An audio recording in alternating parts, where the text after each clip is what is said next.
అందరికీ క్రీస్తునామ శుభములు. చిన్న ప్రార్థన చేసుకుని మన వాక్యంలోకి బయలుదేరదాం. పరలోకమందున మా తండ్రి దేవా, స్థానికంగా ఉన్న సంఘానికి, ప్రతి విశ్వాసికి ఈ తరంలో అవసరమైన సంగతులు తండ్రి పురాతనమైన నీ గ్రంథంలో మా కొరకు రాయించి, విశ్వాసిగా ఈ భూమి మీద తండ్రి మేము ఎలాంటి ఉద్దేశంతో బ్రతకాలో ముందుగానే మమ్మల్ని ప్రేమించి రాయించిన దాన్ని బట్టి తండ్రి మరొక్కసారి మేము కొలత వేసుకొని మా జీవితాలు మీ ఎదుటి ఎట్లా ఉండాలో, మేము ఏ ఉద్దేశంతో బ్రతకాలో, మా జీవితంలో తీసుకుంటున్న ప్రతి నిర్ణయం తండ్రి మీ వాక్యంతో ఎలా కట్టుబడి ఉండాలో తండ్రి మాతో, మా అందరితో మీరు మాట్లాడండి. మీ సహాయం లేకపోతే మేమేమి మాట్లాడలేము తండ్రి. మీరే మాకు తోడుండి మీ ఆత్మ సహాయంతో మమ్మల్ని నడిపించండి. మీ వాక్యం వినడానికి తండ్రి మా మనసులను తెరవండి. అన్ని విధాలుగా తండ్రి మీకు లొంగిపోతూ సమస్త మహిమ ఘనత మీకే ఆరోపిస్తూ క్రీస్తున్నామని ప్రార్థన సమర్పిస్తున్నాం తండ్రి. ఆమేన్. ఆ ఫ్యాన్ ఆఫ్ చేసేయండి. ఆ ఫ్యాన్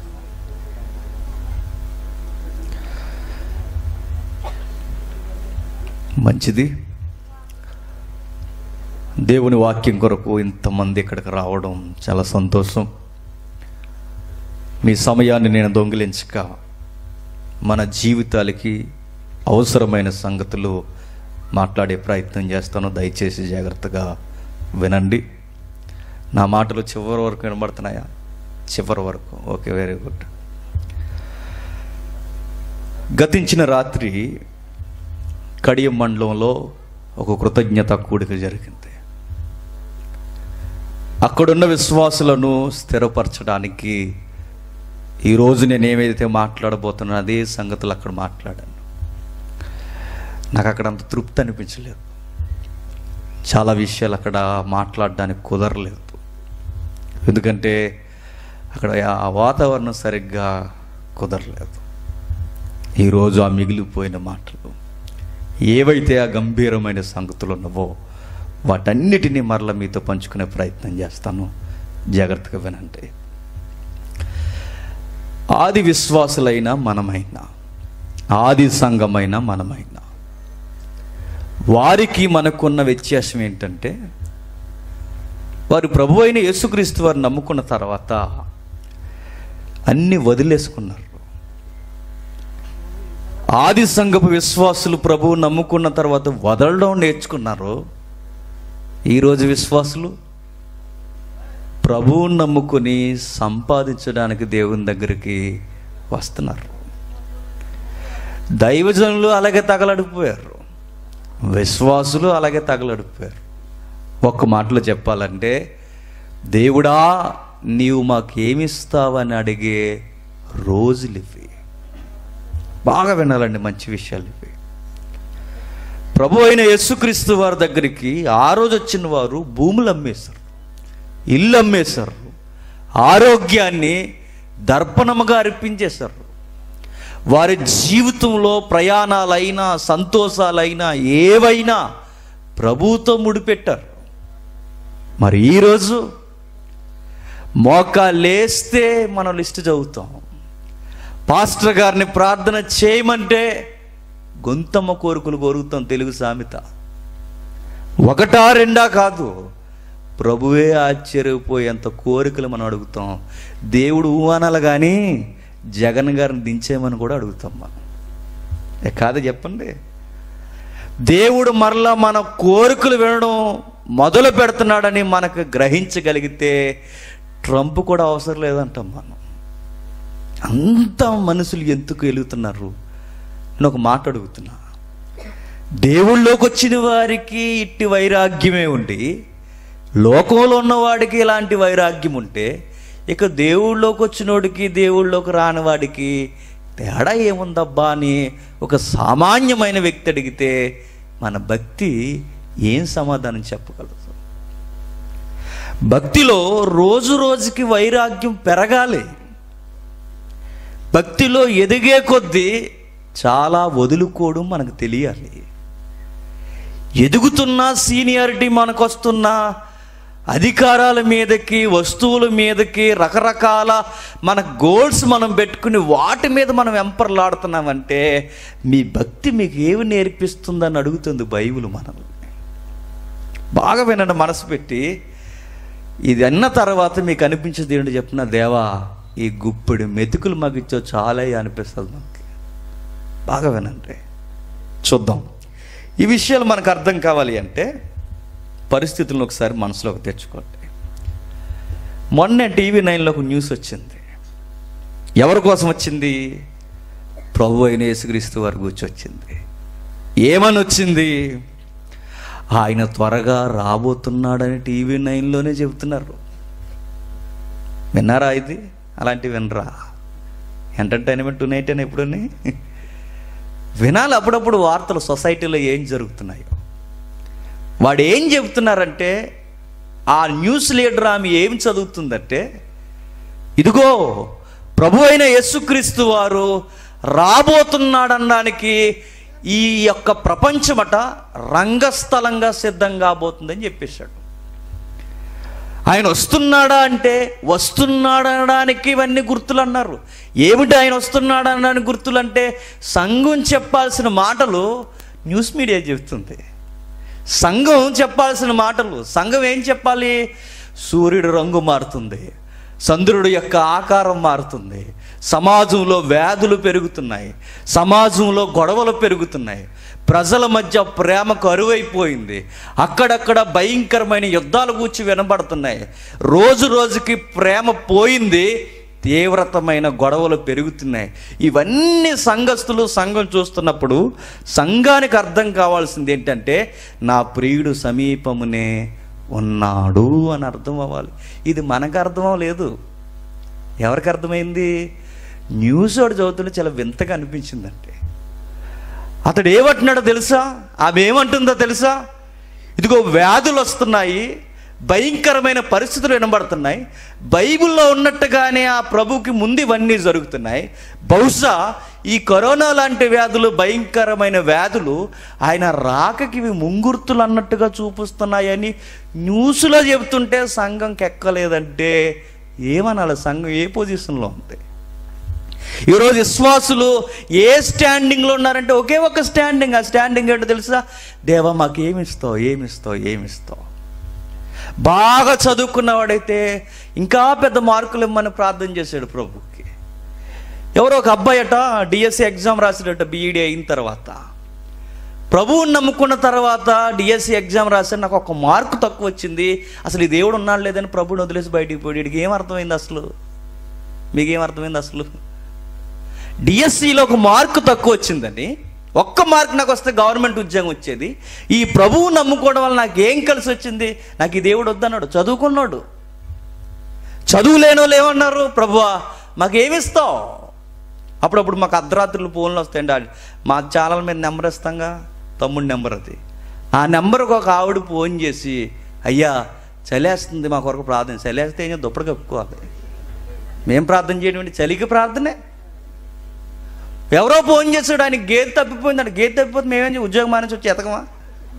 ఏడా అసలు భాష మర్చిపోయింది చూసారా? దేని కొరకు ప్రార్థన చేయాలి కూడా అడగట్లేదు చూసారా? ఎంత విడ్డూరమో చూసారా? ఇంకా చాలా విచిత్రమైన ఫోన్ కాల్స్, కానీ విచిత్రమైన భాష మనకు సొసైటీలో వినబడుతుంటుంది.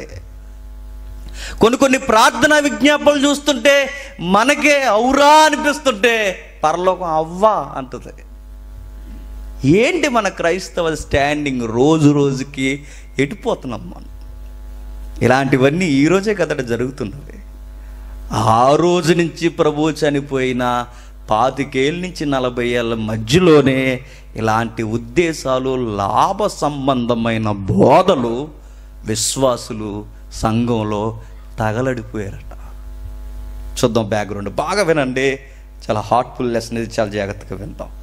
తిమోతికి రాసిన మొదటి పత్రిక, తిమోతికి రాసిన మొదటి పత్రిక 1వ అధ్యాయం 3వ వచనం.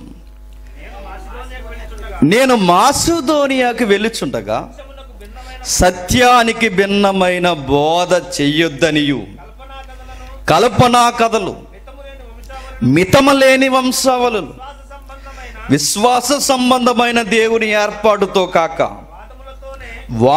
వివాదములతోనే సంబంధము కలిగి ఉన్నవి గనుక వాటిని లక్ష్య పెట్టొద్దనియు కొందరికి ఆజ్ఞాపించుటకు నిన్ను ఎఫెసీలో నిలిచి ఉండవాలని హెచ్చరించిన ప్రకారం ఇప్పుడును హెచ్చరించుచున్నాను. బాగా వినండి. సంఘం ఎలా ఉండాలో తెలియాలంటే ఖచ్చితంగా చదువుకోవాల్సిన పత్రిక ఏంటో చెప్పిన తిమోతి పత్రిక. ఒక విశ్వాసి ఎలా ఉండాలో తెలియాలంటే ఖచ్చితంగా చదువుకోవాల్సిన పత్రిక ఏంటో చెప్పిన తిమోతి పత్రిక. ఒక వ్యక్తిగతంగా ఒక సేవకుడు ఎలాంటి వాల్యూస్ కలిగి ఉండాలో తెలియాలంటే ఖచ్చితంగా చదువుకోవాల్సిన పత్రిక తిమోతి పత్రిక. మరలా అంటాను, ఇవి తిమోతి పత్రికలే కాదు, పండితులు అన్నారు ఇవి కాపరి పత్రికలు అన్నారు. విచిత్రం ఏంటంటే ఒక సేవకుడు మరొక సీనియర్ సేవకుడైన ఒక సేవకుడు జూనియర్ సేవకుడికి పర్సనల్గా లెటర్ రాశాడు, ఉత్తరం రాశాడు. ఆ ఉత్తరం పేరే తిమోతి పత్రిక. వింత ఏంటో చెప్పనా, కేసులు పెట్టేశారు ఆయన మీద అన్యాయంగా. రెండో పత్రిక రాసే సమయానికి జైల్లో ఉన్నాడు ఆయన. ఈ రెండు పత్రికలు రాస్తున్నప్పుడు ఆయన అడుదుడుకుల మధ్య, ఇబ్బందుల మధ్య ఆయన వాడిన భాషా విధానం, ఆయన గుండెల్లో ఉన్న బరువు ఏంటంటే సంఘం జాగ్రత్త తిమోతి అని రాశాడు. విశ్వాసులకి కొన్ని వాల్యూస్ నేర్పించి తిమోతి అని రాశాడు. వ్యక్తిగతమైన పత్రికలు వ్యక్తిగతముగా రాస్తున్నప్పుడు ఆ ఇద్దరు సేవకులు ఏం మాట్లాడుకున్నారో మనకు తెలియాలని పరిశుద్ధాత్ముడు మన కళ్ళ ముందు పెట్టాడు. అవే తిమోతి పత్రికలు. నిజంగా నువ్వు నేను మాట్లాడుకున్నావు అనుకో, నువ్వు నేను సేవకుడు అనుకో, మన మాటలో పరిశుద్ధాత్ముడు పెట్టాలనుకోడు. ఎందుకు చెప్పనా, ఉన్న విశ్వాసం పోద్ది ఎవరికి, ప్రజలకు. మీకు అర్థమైందో లేదో, ఈరోజు సేవకులు ఎవరైనా ఇద్దరు సేవకులు మాట్లాడుకుంటే వాళ్ళ మధ్యలో సవి పెడితే మనకి ఏమవుతుందో చెప్పిన విశ్వాసం పోతుంది మనకి. వాళ్ళ లెక్కలు ఉంటాయి, అందరిని అంటలా, కొందరు వాళ్ళ లెక్కలు ఉంటాయి, వాళ్ళ ప్రణాళికలు ఉంటాయి. అబ్బో వాళ్ళకి ఎన్నో ఉంటాయి. అవన్నీ మనం వింటుంటే వీళ్ళ మీద నేనే రైట్ అనిపించి నేనే బాగున్నాను, ఈయన బోధ నాకు వద్దనిపిస్తుంది మనకి. మీకు అర్థమవుతుందో లేదో. మరలా ఈ సీనియర్ దైవజనుడు లేదా ఈ వృద్ధాప్యానికి దగ్గరలో ఉన్న ఈ దైవజనుడు సేవను బలముగా చేయడానికి ఎఫెసీ సంఘానికి పంపాడట. గమ్మత్తు ఏంటంటే అక్కడ చాలామంది పెద్ద మనుషులు ఉన్నారట, చాలామంది కొమ్ములు తిరిగిన పండితులు ఉన్నారట. అంతమంది ఉన్నా, ఎందరో ఉన్నా వాళ్ళందరి పెద్దల్ని సరిచేయడానికి ఈ యవనస్తుని పంపుతున్నాడు. ఎవరా యవనస్తుడు? తిమోతి. ఎలా పంపాడు, ఏ టైంలో పంపాడంటే పౌలు గారి పని ఏంటి, ఎప్పుడు గుర్రం మీద ఏగమగా ప్రయాణం చేస్తున్నట్టు. ఏం చేయడానికి? ధర్మశాస్త్రమందు పిచ్చి ఇచ్చా కలిగి క్రైస్తవ్యాన్ని లేకుండా చేయాలని కంకణం కట్టుకొని గవర్నమెంట్ దగ్గర నుండి స్పెషల్ జీవోస్ జారీ చేసుకుని, గవర్నమెంట్ ఆర్డర్స్, పత్రికలు రెఫరెన్స్గా తీసుకుని పట్టుకుని బయలుదేరుతూ వెళుతున్నప్పుడు ప్రభు మార్గం మధ్యలో దర్శనం ఇచ్చాడు. ఎవరికి? పౌలు గారికి. ఆ రోజు మొదలు ఆయన వెళుతున్నది అసత్యం అని తెలుసుకున్న తర్వాత, సత్యమేంటో రూపంగా అతను కనబడిన తర్వాత ఆ రోజు కంకణం కట్టుకున్నాడండి. ఇక బ్రతికితే ఆయన కొరకే బ్రతకాలి, చస్తే ఆయన కొరకే చావాలి. ఏదైనా, నా ప్రయాణమైనా, నా ఊపిరైనా, నా కల అయినా, నా తిండైనా, నా ఆశ అయినా, ఏదైనా ఆ ప్రభువు నామంతో ముడిపడి ఉండాలని కంకణం కట్టుకున్నాడు. అంతే. ఇక ఆ రోజు నుంచి తల నరికేసేంత వరకు పౌలు చేసిన పని ఒకే ఒక్కటి, ప్రభు కొరకు ప్రకటిస్తూనే తిరిగాడు. ఇక ఆయన లేచాడు అనుకోండి, సువార్త కొరకే లేస్తాడు. ఆయన నిద్రపోయాడు అనుకోండి, ప్రభు యొక్క ధ్యానంలోనే నిద్రపోతాడు. ఆయన ఆలోచించాడు అనుకోండి, ప్రభు కొరకే ఆలోచిస్తాడు. ఆయనకున్న స్నేహితులు ఎవరైనా ఉన్నారనుకోండి, వారు ప్రభు బిడ్డలై ఉంటారు. ఒక్క మాటలో చెప్పాలంటే ఆయన జీవితం అంతా ప్రభువు ప్రభువు ప్రభువు అంతే. అలాంటి ఆయన ప్రయాణాలు చేస్తున్నాడట. ఆయన ప్రయాణాలన్నీ దేని కొరకు? సువార్త కొరకే. మన ప్రయాణాలు దేని కొరకు? సువార్త కొరకు తక్కువ, చెప్పండి, సంబరాలకు ఎక్కువ. ఒప్పుకొని కావాలంటే. మొన్నే రీసెంట్గా ఒక పండుగ అయింది. ఏం పండుగ? దొంగలు ఎక్కడెక్కడికి వెళ్ళొచ్చారు చెప్పండి మీరే. ఎక్కడెక్కడికి వెళ్ళాలో ఎలా ఎంజాయ్ చేయాలో అన్నీ చేసి వచ్చాం. ఏ పండుగలకు అన్యాయం చేయం మనం, అన్నిటికీ న్యాయం చేస్తాం. విశాల హృదయం మంది. ఇంతైనా ఒక మాట చెప్పినా, మా ఊర్లో భోగిమంట ప్రార్థన చేసేసారు, నమ్మగలరా? అది మ్యాటర్. ప్రార్థన చేసి భోగిమంట వేస్తారు, ప్రార్థన చేసి పాటలు వేస్తారు. ఈయన ముందు 4 పాటలు దేవుడి పాటలు, ఆ తర్వాత భక్తి పాటలు. ఇలా ఉంది ఈరోజు ప్రతి విషయంలో. మన ప్రయాణాలు దేవుని కొరకు. విషయం గుర్తుపెట్టుకోండి, నీ ప్రయాణం సేఫ్టీగా ఉండాలంటే సీక్రెట్ ఒకటి చెప్పనా, నువ్వు రోడ్డు మీద ధీమాగా పోయి ధీమాగా రావాలంటే ఒకటి పెట్టుకు. ఎప్పుడు నీ ప్రయాణంలో కనిపించని సన్నని తీగల ఎక్కడో ఒక దిక్కున సువార్తని లింక్ పెట్టుకో, నీ ప్రయాణం బాగుంటుంది. నీ పని బాగుండాలంటే నీ పనిలో కూడా ఎక్కడో దిక్కున సన్నటి తీగ లింక్లా సువార్త పెట్టుకో. ఎక్కడికి పోయినా నీ ప్రయాణంలో నీ పనిలో సువార్త అని ఒక లింక్ చైన్ వెనక రన్ అవుతూ ఉండాలి. అప్పుడు మనం కదలాలి ఇంట్లో నుంచి. పౌలు గారు కూడా ఆయన ప్రయాణాలైనా ఏమైనా సువార్త కొరకు తిరుగుతున్నాడు. మొదటి ప్రయాణం, రెండవ ప్రయాణం, మూడవ ప్రయాణం. అందులో రెండవ ప్రయాణం చేస్తూ ఈ పత్రిక రాస్తున్నాడు. ఏమని? నేను మాసిదోనియాకి వెళ్ళుచుండగా నాకు ఒక విషయం బాగా అర్థమైంది తిమోతి. ఆ టైంలో నేనేం చేశాను? ఎఫెసీ సంఘంలో ఉండమన్నాను. ఎందుకు ఎఫెసీ సంఘంలో ఉండమన్నానంటే, సంఘం అన్య ప్రాంతం మధ్య కట్టబడింది. ఈ సంఘంలో విచిత్రమైన ప్రాక్టీసులు వచ్చాయి, భిన్నమైన సువార్త వచ్చింది, భిన్నమైన ఆచార పద్ధతులు వచ్చేసాయి. వాటిని నువ్వు సరి చేయడానికి నువ్వు ఎఫెసీలో ఉండాలని నేను కోరుకున్నాను. నువ్వు ఎప్పటి వరకు ఉన్నావు? ఉన్న నీకు మరలా నేను పత్రిక రాస్తున్నాను. ఈ పత్రిక వచ్చేమని చెప్పడానికి కాదు, ఉన్న నీవు ఇంకా వారిని ఎలా సరిదిద్దాలో చెప్పడానికి ఈ పత్రిక రాస్తున్నా. అదే తిమోతికి రాసిన మొదటి పత్రిక. ఇది దీని బ్యాక్గ్రౌండ్, దీని నేపథ్యం. రాస్తున్నప్పుడు ఆయన ప్రధానముగా లిఖిస్తున్నవి, నోట్ చేస్తున్నవి, అండర్లైన్ చేసుకోవాల్సిన విషయాలు తిమోతికి చెబుతున్నాడు. ఏమనంటే, అక్కడ ఏం చేస్తున్నాడంటే సత్యం చెప్పట్లేదు. సంఘంలో ఏమి వినబట్టలేదట? సత్యం చెప్పట్లేదు. మరి ఏం చెప్తున్నారు? Different matters చెబుతున్నారట.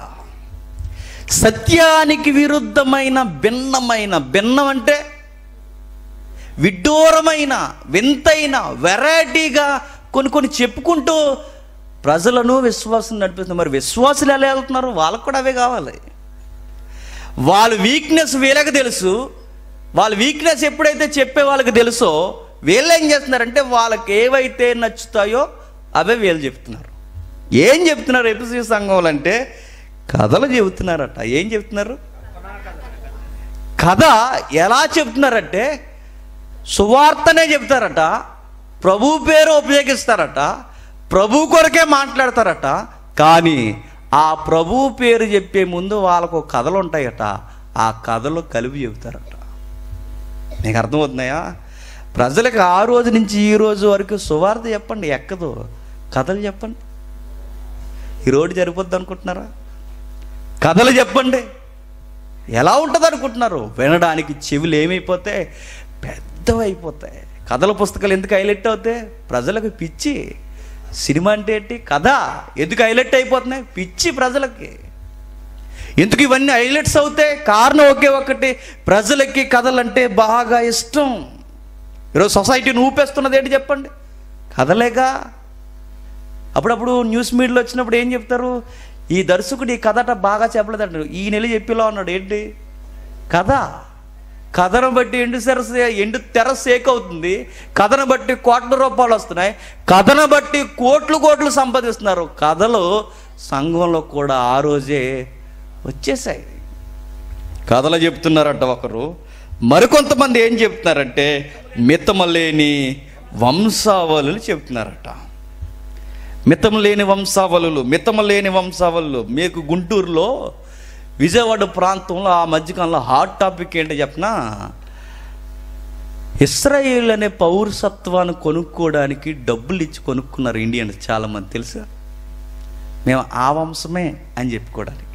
ఏ వంశం? 12 ఉన్నాయి చూసారా? ఆ 12 గోత్రాల్లో ఒక గోత్రానికి మేము సంబంధించిన వారమని చెప్పుకోవడానికి డబ్బులు ఇచ్చి మేము పలానా అనే వంశం అనే ఫీలింగ్లోకి వచ్చారన్నమాట. వాళ్ళు అలా తగలడిపోతే మనం కూడా చూసారు అప్పుడప్పుడు మన దేవుళ్ళకి వచ్చిన మనకు కొన్ని సావం, మనకేంటవి, మేమేంటో తెలుసా అని అడుగుతారు. ఏంటి? క్యాస్ట్. మేమేంటో తెలుసా? దరిద్రాన్ని కూడా గొప్పగా చెప్పుకోవడంలో నెంబర్ 1 ఎవరు చెప్పండి, ఒప్పుకోండి, మనమే. దరిద్రాన్ని కూడా గొప్పగా, దరిద్రం అంటే నీ కులం, నీ వంశం, నీ చెత్త డిగ్రీలు ఏవైతున్నావో ఇవన్నీ చెప్పుకొని అవి గొప్పగా చెప్పుకున్న వాళ్ళు ఉన్నారు ఈరోజు. ప్రభువు దగ్గరికి వచ్చిన వారు కూడా మా తాతల వంశాలు ఇవి, మేము ఇది, మా కేడర్ ఇదని చెప్పుకుంటున్న వారు ఆ రోజు ఉన్నారట, ఈరోజు ఉన్నారట. ఈరోజు కళ్ళ మీద కనబట్టలేదండి. ఈరోజు పలానా దగ్గర నుంచి వచ్చాడని అనగానే ఆయన గొప్ప బోధకుడు, ఈయన పలానా దగ్గర నుండి వచ్చాడు అనగానే బోధకుడు. చూసారా, పాత రోతవి గొప్పగా చెప్పుకొని వాడి గూర్చి గొప్పగా ఫిలాసఫీ ఇచ్చుకుంటూ ప్రజల్ని మబ్బి పెడుతూ నడిపిస్తారట. కథలు వచ్చేసాయట, వంశాల పిచ్చొచ్చేసిందట. కథలంటే ఎలా ఉంటాయి అనుకుంటున్నారేమో. కథలంటే ఎలా ఉంటాయి చెప్పనా? ఏదైనా వనంలోనికి ఆదాం లేని టైంలో ఒకటి వచ్చింది. ఏంటది? సర్పం. సర్పం వచ్చినప్పుడు ఆ సర్పానికి అవ్వమ్మకి ఏమి ఒక కనిపించిన ఒక రహస్య బంధం ఏర్పడిందట. అప్పుడు వాళ్ళిద్దరూ ఎప్పుడైతే వారు శారీరకమైన సంబంధం పెట్టుకున్నారో పెట్టుకున్న తర్వాత కయ్యేని పుట్టాడట. ఇదంతా ఏంటి కథ? ఇక్కడికి ఎక్కడైనా వచ్చినాయి అప్పుడు ఎప్పుడైనా బోధలు ఇవి ఉన్నాయి? పెద్ద ఇండస్ట్రీ ఇది, పెద్ద సమస్య ఇది. ఎక్కడో ఫారెన్ దగ్గర నుంచి ఇక్కడ వరకు డౌన్లోడ్ అయ్యాయి. రీజనబుల్గా అడగండి, పాముకి లేదా సర్పానికి మనిషికి రిలేషన్ ఏంటి? పాము కలిస్తే మనిషి పుట్టడం ఏంటిది? అసలు రీజనబుల్గా ఉందా? అలాంటివి చెప్పేసి అడ్డగోలుగా వాదించడానికి ఏమాత్రం వెనకాడరు. కథలు చెప్తున్నారు, వంశాలు పిచ్చి చెప్తున్నారు. ఇంకా ముందుకెళ్ళిపోయి దేవుని విశ్వాసాన్ని, దేవుని ఏర్పాటుని గాలి కొదిలేసి వివాదాలకి పెద్దపీట వేశారట. ఏం చేశారట? వివాదాలకి పెద్దపీట వేశారట. ఇప్పుడు ఇవన్నీ మనం ఆయన నమ్మేవారిని కాదన్నాం అనుకోండి, ఏం జరుగుద్ది అక్కడ? వివాదం. ఒక కొత్త సిద్ధాంతం చెప్పారని, ఒక కొత్త కథ చెప్పారనుకోండి, బిబిలికల్ కదా, రైట్ కాదు కదా అని మనం అడుగు అనుకోండి, ఏమవుద్ది అక్కడ? వివాదం. ఎఫెసీ సంఘంలో ఇన్ని భయంకరమైన సిద్ధాంతాలు డౌన్లోడ్ అయిపోయే తిమోతి, నువ్వు అప్పుడే వచ్చేకు, నాకు వినపడుతుంది అక్కడ ఏం జరుగుతున్నాయో. నువ్వేం చేస్తావంటే ఆ సంఘాన్ని ఎలా అన్నా సరే సంస్కరణ ఉద్యమం వైపుకు నువ్వు నడిపించాలి. ప్రక్షాళన జరగాలి తిమోతి, నువ్వు అక్కడుండు. ఇదంతా ఒక యాంగిల్ అయితే, కథలు చెప్పే యాంగిల్ ఒకటైతే, వంశాలు పిచ్చి చెప్పేది ఒకటైతే, మరికొంత విడ్డూరమైన బ్యాచ్ ఉన్నారట. వారు మరీ వింతగా చెప్తారట. వాళ్ళు చెప్పేది ఏంటనుకుంటున్నారు? చాలా వింత వింత వింత వింత వింత వింతైన మాటలతో విశ్వాసం రాబడుతున్నారట. ఏం చెప్తున్నారంటే, కొంచెం మనం ముందుకెళదాం. తిమోతి పత్రిక అంటే ఏంటి పత్రిక అనగానే నేను టూకీగా అవుట్లైన్స్ చెప్తాను, జాగ్రత్త గుర్తుపెట్టుకోండి. 2వ అధ్యాయంకి వచ్చేసరికి మనకి ఏం చెప్తారంటే, తిమోతి పత్రికకి సంఘంలో స్త్రీలు ఎలా ఉండాలి, పురుషులు ఎలా ఉండాలి చెబుతారు. ఎన్నో అధ్యాయంలో? 2వ అధ్యాయంలో. 3వ అధ్యాయంకి వచ్చేసరికి ఆయన ఏం చెప్తాడంటే, సంఘంలో పెద్దలు ఎలా ఉండాలో చెబుతాడు.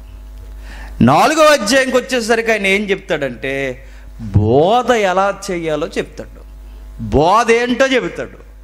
5వ అధ్యాయంకి వచ్చేసరికి ఏం చెప్తాడంటే, సంఘంలో పెద్దలను ఎలా గౌరవించాలి, చిన్నవారిని ఎలా గౌరవించాలి, వావి వరసలేంటి సంఘంలో ఉండాల్సినవి.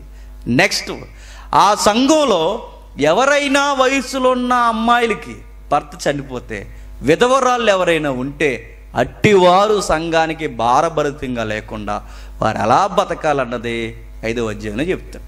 ఇప్పుడు మనకు కావాల్సింది ఏ అధ్యాయం అంటే 6వ అధ్యాయం. ఈ బోధ రాను రాను ముందుకెళుతూ 6వ అధ్యాయంకి వచ్చేసరికి ఒక విచిత్రమైన కేసు ఆయన రికార్డ్ చేశాడు. ఎవరు? పౌలు గారు. అది తిమోతికి చెప్తున్నాడు. ఏమని చెప్తున్నాడంటే 6వ అధ్యాయం 3వ వచనం నుండి, ఎవడైనను మన ప్రభువైన యేసుక్రీస్తు యొక్క హితవాక్యములను దైవభక్తికి అనుగుణమైన బోధను అంగీకరింపక భిన్నమైన బోధను ఉపదేశించిన ఎడల వాడికి ఏమి ఎరుగాడు. అది క్లియర్ ఆన్సర్ మనకి. మరలా చెప్తున్నాను, ఎవడైనాను మన ప్రభు అయిన యేసుక్రీస్తు యొక్క హితవాక్యములను, హిత అంటే ప్రజలకు ఏ విలువలు నేర్పుతున్నాయి, ఇవి ప్రభు దృష్టిలో ఎంతవరకు నేను చెప్పేవి నిలబడుతున్నాయని కనీసం చెక్ చేసుకోకుండా ఎవడైతే మాట్లాడుతున్నాడో, మరలా నేను చెప్తున్నాను, ఈ మాటలు మీకు అర్థమవుతున్నాయి లేదు, మరలా వెనక్కి, ప్రజలకి దేవునికి మధ్యలో వింటున్న వారికి దైవికమైన విలువలు ఏం పెరుగుతున్నాయో చెబుతున్నాడు తెలియాలట. నెక్స్ట్, ఇవి దేవునికి ప్రజలకి ఇష్టానుసారమైనవి కావా అవునా అన్నవి చెక్ చేసుకోవాలట.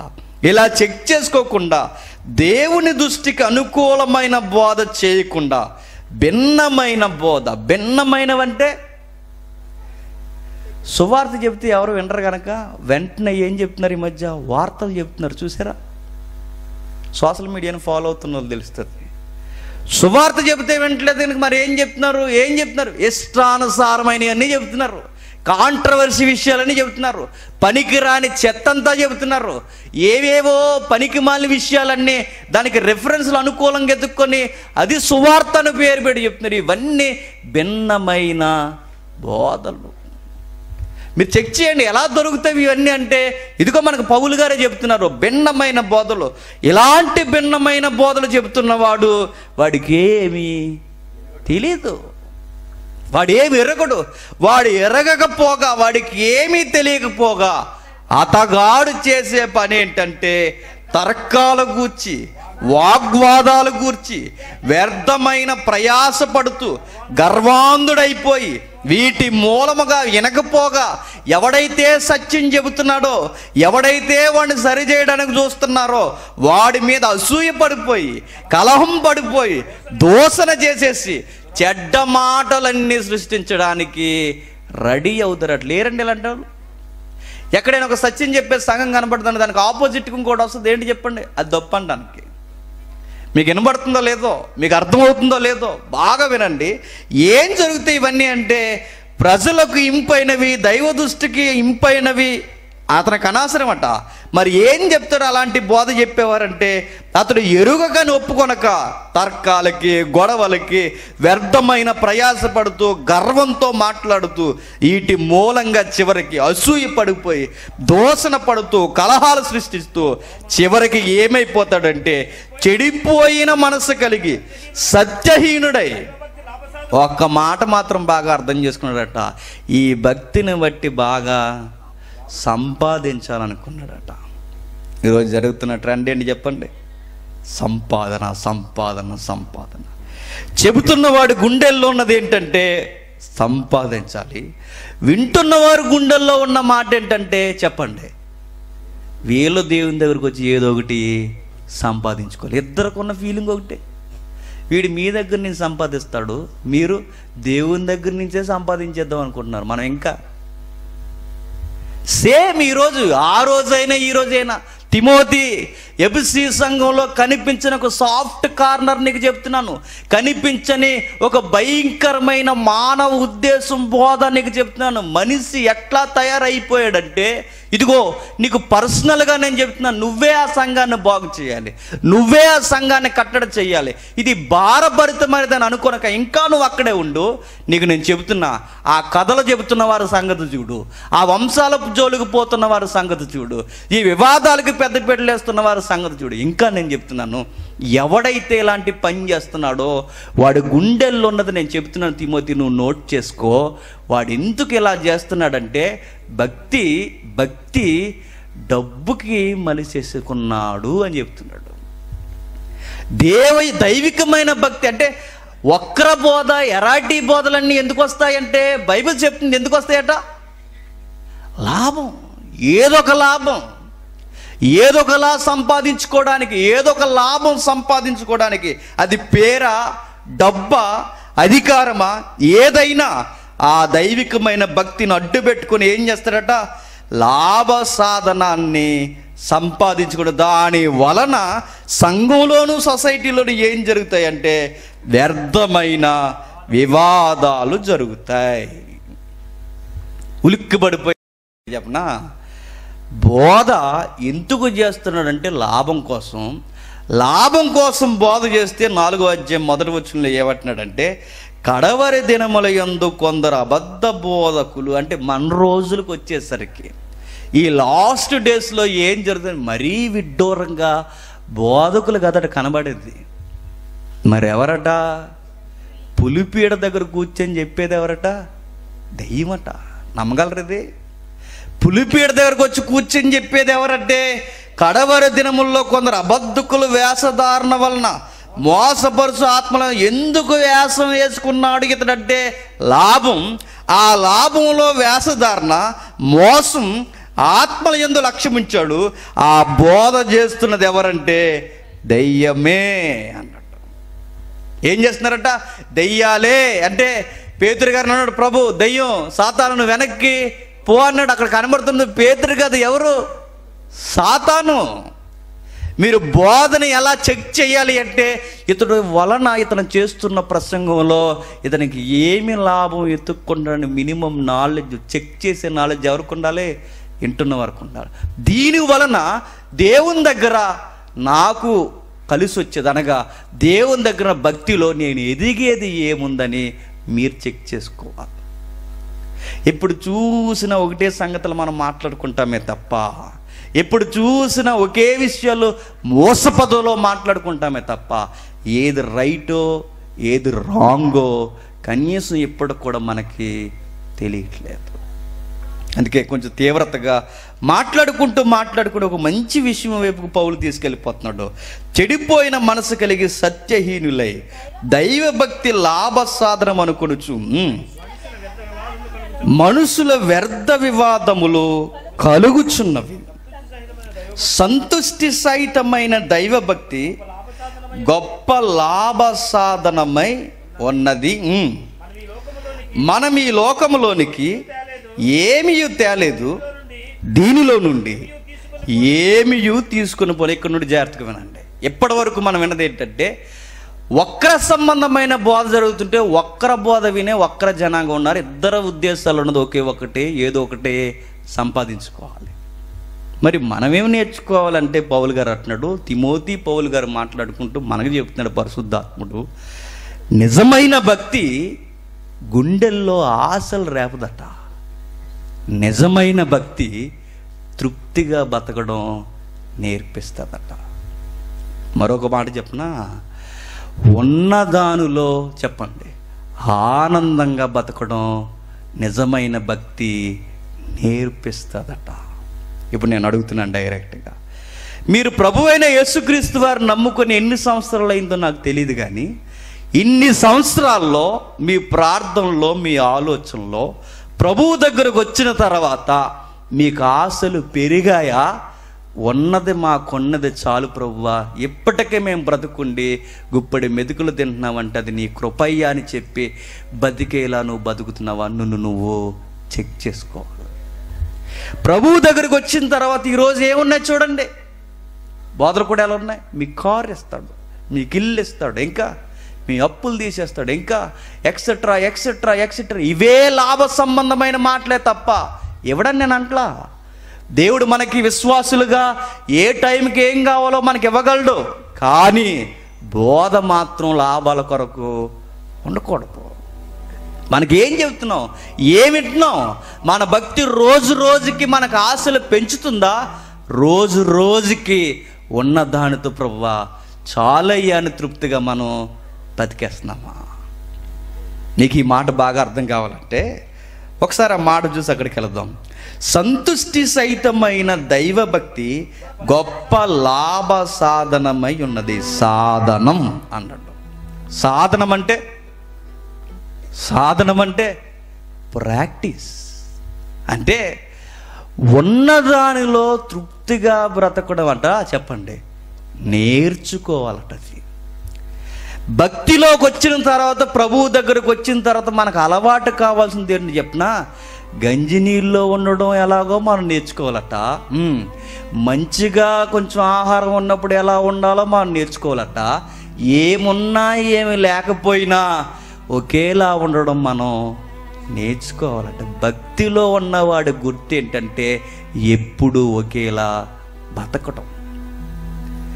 ఇదే మాట రాసిన పౌలు గారు కొంచెం వివరించి మరొక పత్రికలో రాశాడు. జైల్లో ఉండి, ఎక్కడుండి? జైల్లో ఉండి. చూద్దాం ఒకసారి ఫిలిప్పీలకు రాసిన పత్రిక 4వ అధ్యాయం చూద్దాం. ఫిలిప్పీలకు రాసిన పత్రిక 4వ అధ్యాయం, ఫిలిప్పీలకు రాసిన పత్రిక 4వ అధ్యాయం 11వ వచనం. నాకు కొదువ కలిగినందున నేను ఎలాగ చెప్పట్లేదు, నేను ఏ స్థితిలో ఉన్నానో ఆ స్థితిలో తృప్తి కలిగి ఉండుట నేర్చుకున్నాను. ఏమంటున్నాడు? ఏ స్థితిలో ఉన్నా, ఎలా ఉన్నా తృప్తిగా బ్రతకడం నేర్చుకున్నాను. ఈ మాట ఎక్కడుండి రాస్తున్నాడు తెలుసా? జైల్లో పెట్టేశారు ఈ పత్రిక రాసే సమయానికి, ఫిలిప్పీ పత్రిక రాసే సమయానికి.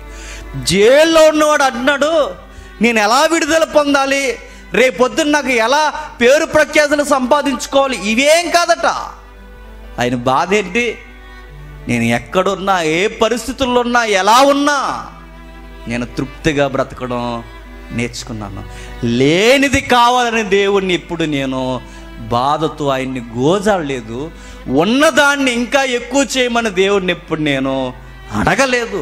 నేను ఏమి నేర్చుకున్నానంటే, ప్రభువు నమ్ముకున్న తర్వాత ఆ దర్శనం చూసింది మొదలు, ఆ రోజు మార్గం మధ్యలో ప్రభువు నాకు కనబడింది మొదలు, ఈ రోజు వరకు ఈ సరసాల మధ్యలో కూడా ఉండే నేను చెప్తున్నా, నేను ఏ స్థితిలో ఉన్నా ప్రభు ఎదుట ఒక్కలాగే ఉన్నాను.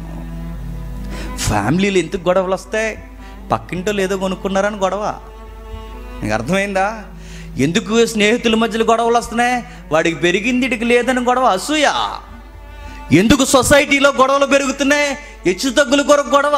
ఎందుకు గొడవలు వస్తున్నాయి? జనం లోపలికి వచ్చేయడానికి గొడవ. ఎందుకు గొడవలు వస్తున్నాయి? కారణం అన్నిటికీ ఒకే ఒక్కటి, తృప్తిగా బ్రతకడం మనకి రాలేదు. దేవుళ్ళలోకి వచ్చినా రాలేదు, లోకంలో ఉన్న అలాగే ఉన్నాం, దేవుళ్ళలోకి వచ్చినా అలాగే ఉన్నాం. ఆ ఆశలు కుంపటి మన గుండెల్లో చావలేదు. అందుకే పౌలు గారు భక్తిలో ఎలా ఉండాలో తిమోతికి చెప్తున్నాడు. తిమోతి, ఆ కొట్టు ఆడిపోతున్న ఆ సంఘానికి, ఎఫెసీ సంఘానికి చెప్పవయ్యా, ఆ బోధకులకి చెప్పవయ్యా, ఆ విశ్వాసులకి చెప్పవయ్యా. పరిశుద్ధాత్ముడు అన్నాడు, అరే జేమ్స్ నువ్వు విను, వీళ్ళకు కూడా వినిపించని నాకు చెప్పాడు. ఈ వాక్యం ద్వారా మనకు చెబుతున్నాడు చూడండి, మీకు చెబుతున్నాడు చూడండి, నాకు చెబుతున్నాడు చూడండి, మనందరికీ చెబుతున్నాడు చూడండి. ఏం చెబుతున్నాడు? ఏ స్థితిలో ఉన్నా ఆ స్థితిలో సంతృప్తి కలిగి ఉండడం క్రైస్తవుడిగా నేర్చుకోవాలి.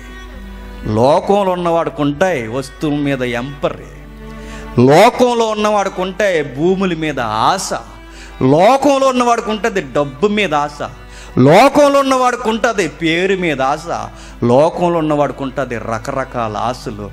క్రైస్తవుడు క్రీస్తులో ఉన్నవాడికి ఉంటుంది ఒకే ఒక్క ఆశ, నేను బతుకున్నాను చాలు, ఎలా ఉన్నా నాకు పర్లేదని బతికేస్తాడు. అది క్రైస్తవుని ఆశ.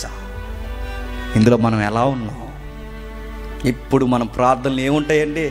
ప్రభువా మాకు అది ఇచ్చే, ఇది ఇచ్చే, అది ఇచ్చే, ఇది ఇచ్చే. ఏమివ్వాలి? మన కొరకు తన కుమారుడిని భూమి మీద బలిగా ఇచ్చేశాడు.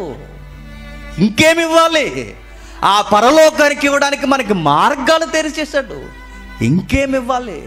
రోడ్డు మీద పోతున్నారు, ఎందరో ఇంటికి రాలేదు, నువ్వు రోజు బయటికి వెళ్ళి ఇంటికి వస్తున్నావు, ఇంకేమివ్వాలి నీకు?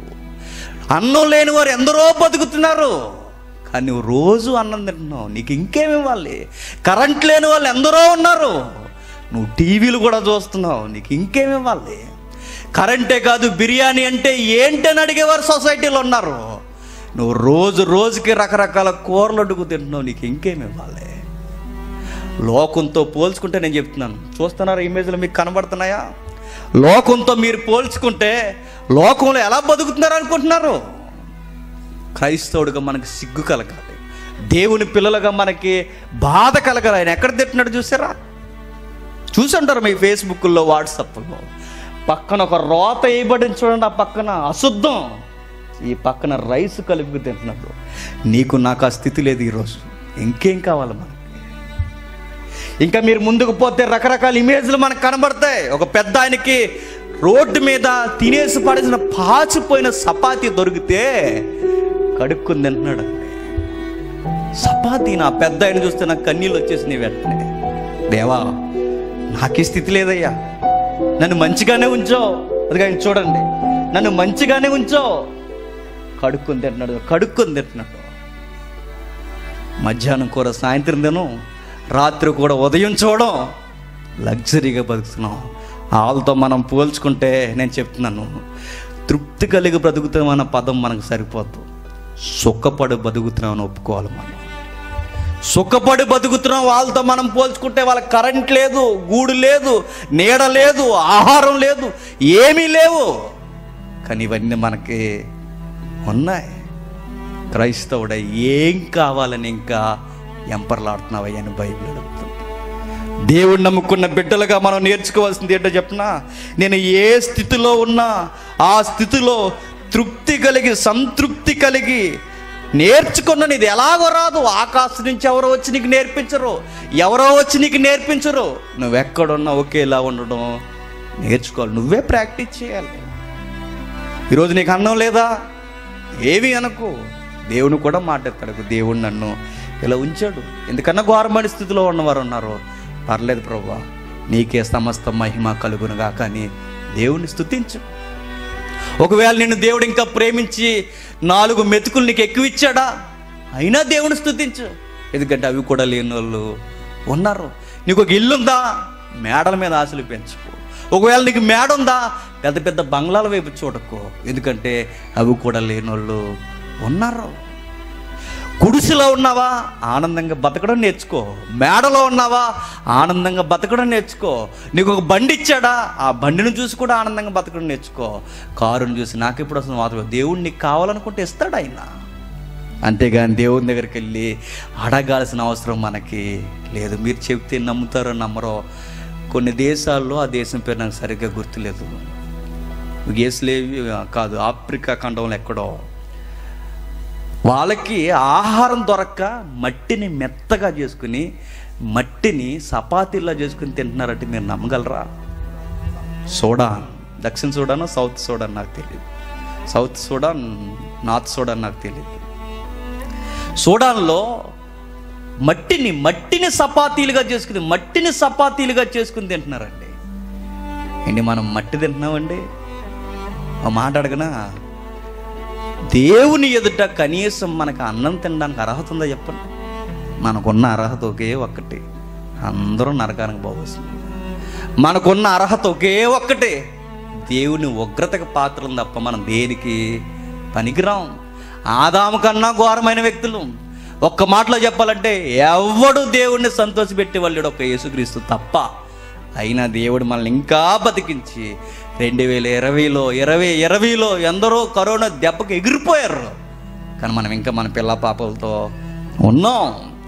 ఎందరో రోగాల బారి గవర్నమెంట్ హాస్పిటల్ చుట్టూ తిరుగుతున్నారు. కానీ మనం ఇంకా ఆరోగ్యంగా ఉన్నాం.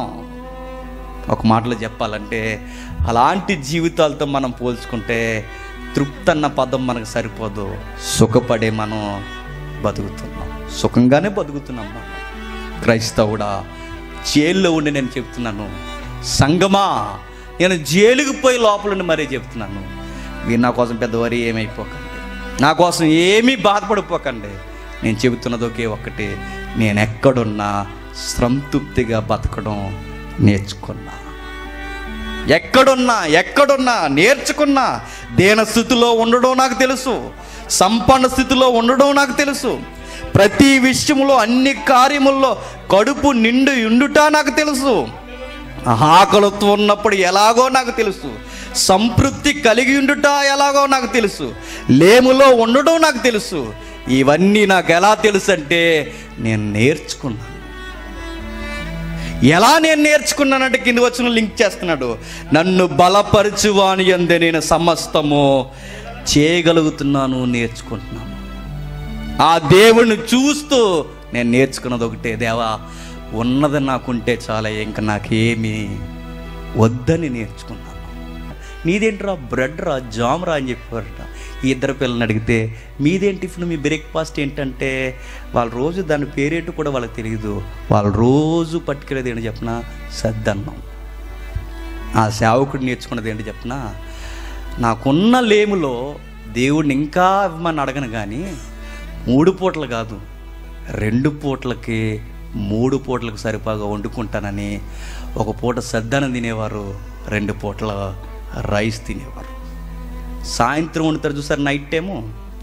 మనకు తెలుసు ఇది, ఎందుకంటే మన అన్ని మధ్యతరగతి కుటుంబాలు.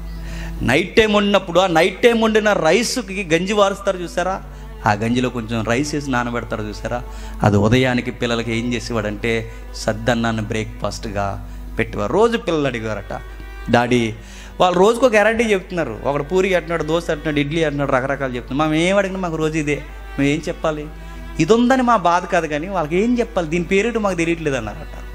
అప్పుడు వాళ్ళ డాడీ ఏమన్నా తెలుసా, మరి సద్దన్నం తింటున్నాను చెప్పండి రా, బాధ ఏంటి సద్దన్నం తింటున్నాను చెప్పండి అంటే, అది కాదు డాడీ సద్దన్నం అంటే ఏంటని అడుగుతారు. వాళ్ళన్నీ ఇంగ్లీష్ నేమ్స్ చెప్తున్నారంటే మీ ప్రాబ్లం అదేగా అన్నట్టు. అవున్నాడు, అయితే మీరు ఏం చెప్తారంటే కోల్డ్ రైస్ తింటున్నామని చెప్పండి అన్నాడు. ఏంటది కోల్డ్ రైస్, కోల్డ్ అంటే చల్లటి అన్నం, అదే దాని పేరు సద్దన్నం. వాళ్ళు వెళ్ళి స్టైల్గా చెప్పారట, ఈరోజు మీ టిఫిన్ అంటే పిల్లల స్టైల్గా ఈరోజు మాది కోల్డ్ రైస్ అన్నారట. ఇదేం రైసు, ఇదేం రైస్, ఫ్రైడ్ రైస్ తెలుసు మాకు, డ్రై రైస్ తెలుసు మాకు, బిర్యానీ రైస్ తెలుసు, కోల్డ్ రైస్ ఏంటో మీకు తెలియలా, టేస్ట్ చేయండి అన్నారట. పిల్లలిద్దరు బాగా తిన్నారు, చల్లగా చక్కగా కూల్గా ఉంది. వాళ్ళు తినే కడుపులో రగిలిపోయి ఆ టిఫిన్ల కన్నా అవి తింటే ఏమవుతుందండి, అడవడే కదండి 11 అయ్యేసరికి. ఆ దోశ తినేమనుకున్న పచ్చడి ఎడబెడ కొట్టేసి ఏమవుతావు, డ్యాములకి ఎట్టెత్తడమేగా, ఏమవుతుంది. ఈ ఏ టిఫిన్లు ఏమైనా ఆరోగ్యం అనుకుంటున్నారా? చక్కగా మన పెద్దవాళ్ళు చూసారా, మా నాన్నదే తింటాడు, మా అమ్మదే తింటుంది, మా నాయనమ్మ, ఇప్పటికే నేను చెప్తున్నాను, మా నాయనమ్మకి 80 సంవత్సరాలు, దానికి ఇప్పటికీ బీపీ షుగర్ లేదు, టిఫిన్ తింటుంది. చక్కగా సద్దంలో పెరిగేసుకుని నీట్గా ఏది ఉండదు నంచుకుని తింటారు, హ్యాపీగా ఉన్నారు. మనమే టిఫిన్లో చెత్త చెదారం తిని 35-20 సంవత్సరాలు వచ్చేసరికి ఏమవుతుంది, బీపీలు షుగర్లు వచ్చేస్తున్నాయి, గ్యాస్ట్రిక్లు చూసారా, పొట్టలు ఎలా ఉండట్లేదు. ఇప్పుడు ఎవరినొస్తులకు ఎలా ఉంటున్నాయి, తన్నేస్తున్నాయి. కామెడీ చూకొడి చెప్పిన, పెళ్ళికొడుకే పెళ్లి చూపుడికి వెళ్తే పెళ్ళికొడుకు ఇంకా రాలేదని అడిగారట, ఎవరిని, పెళ్ళికొడుకునే. అలా అయిపోయినాయి టిఫిన్లు చెత్త చెదారం అంత తిని. సాంబార్ ఇడ్లీ ఏం బలం నీకు, ఏం బలం వస్తుంది చెప్పండి. ఆ సద్దంలో గంజిలో మంచి మంచి విటమిన్స్ ఉంటాయి, అన్నీ డౌన్లోడ్ అవుతాయి రైస్కి సంబంధించి. అవన్నీ తిన్నాం, మనకు నచ్చవు. అవన్నీ తిని వాళ్ళ నాన్న చెప్పాడు ఏమనంటే కోల్డ్ రైస్ అని స్టైల్గా చెప్తున్నారు పిల్లలు. వాళ్ళు టేస్ట్ చేసిన తర్వాత తోటి పిల్లలు నచ్చేసినాయి అంట వాళ్ళకి. అరే ఎంత కూల్గా భలే ఉందరు ఇది, మా మమ్మీ ఎప్పుడు మాకు పెట్టలేదు, ఈరోజు ఇంటికి వెళ్ళి మా మమ్మీని కోల్డ్ రైస్ అడుగుతాం అన్నారట. పిల్లలు ఇంటికి వెళ్ళి వాళ్ళ మమ్మీని అడుగుతున్నారు, మమ్మీ రేపు మాకు దోశ వద్దు, ఇడ్లీ వద్దు, ఏమొద్దు, మాకు కోల్డ్ రైస్ కావాలన్నారట. వీళ్ళ మమ్మీకి అర్థం అవ్వట్లేదు, కోల్డ్ రైసా, అదేం రైస్ రా అని అడిగిందట. ఏమో మమ్మీ, మా స్కూల్లో ఒక అబ్బాయి తీసుకొస్తారు, 2 అబ్బాయిలు తీసుకొస్తున్నారు, కోల్డ్ రైస్ మాకు కావాలి. కోల్డ్ రైస్ ఏంట్రా అని అడుగుతుంది. ఒరే ఫ్రైడ్ రైస్ తెలుసు మాకు, డ్రై రైస్ తెలుసు, బిర్యానీ రైస్ తెలుసు, ఇవన్నీ తెలుసు, బాస్మతి రైస్ కూడా తెలుసు, ఈ కోల్డ్ రైస్ ఏంట్రా అని అడిగితే రోజు అదే గొడవ. ఆ పిల్లలిద్దరిని ఎవర్రా మీకు చెప్తున్నదంటే ఆ పిల్లలిద్దరిని జీవించడానికి పిల్లలు తీసుకొచ్చి, ఒరే నాయన మీరు ఏదో రైస్ తెస్తున్నారంటే ఏంట్రా అని అడిగారట. ఆవిడ వాళ్ళిద్దరూ సీరియస్గా ఇలా జేబులో చేయట్టుకుని అది మా డాడీకి మాత్రమే తెలుసు అన్నారట. ఆ డాడీ ఎవరు, పాస్టర్ గారు. బాబు ఏంటి కోల్డ్ రైస్ అంటున్నారు, ఏంటి ఇది ఏం అర్థం అవ్వట్లేదంటే వాళ్ళకు బాగా వినండి. ఇంటికి వచ్చిన తర్వాత డాడీ మా ఫ్రెండ్స్ అందరికీ కోల్డ్ రైస్ బాగా నచ్చింది. అప్పుడు వాళ్ళ మమ్మీ వాళ్ళకి తెలిసి వాళ్ళు నేర్చుకున్నది ఏంటి చెప్పిన, వాళ్ళ పిల్లలు కూడా సద్దానం తినడం నేర్చుకున్నారు.